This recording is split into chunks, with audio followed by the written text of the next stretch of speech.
Hello, आज संध्याकाळी कांदे निवडायला बसले कारण की एक पोतं भरून कांदे आणले होते आणि त्यामध्ये खराब व्हायला लागले होते. कांदे निवडून झाल्यानंतर मस्त असा एक पेरू खाऊन घेतला आणि पेरू खूपच छान गोड होता.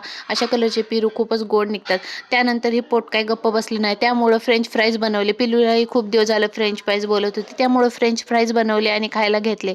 आणि इकडे आई पप्पासाठी फ्रेंच फ्राईज देत होते आणि पिल्लूची सगळी नजर फ्राईजकडेच होती, सगळेच देते का काय म्हणून. त्यानंतर मी आले इकडे एक रेसिपी बनवायला, कारण की मी इकडे बनवत होते टमाट्याची चटणी.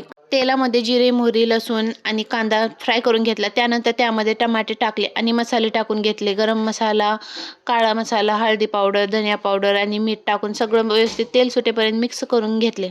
त्यामध्ये मस्त असं अर्धी वाटी पाणी टाकून छान शिजू दिलं. वरी तेल येईपर्यंत त्याला शिजू द्यायचं आणि छान चवीनुसार मीठ टाकायचं. त्यानंतर एवढी टेस्टी चटणी बनवून तयार होती. त्यामध्ये मस्त असं कोथिंबीर गार्निश करून घेतली. खूपच टेस्टी आणि खूपच छान दिसायलाही झाली होती ही टोमॅटो चटणी. नक्की ट्राय करा. व्हिडिओ आवडला असेल लाईक करा, शेअर करा, सबस्क्राईब करा. Bye bye.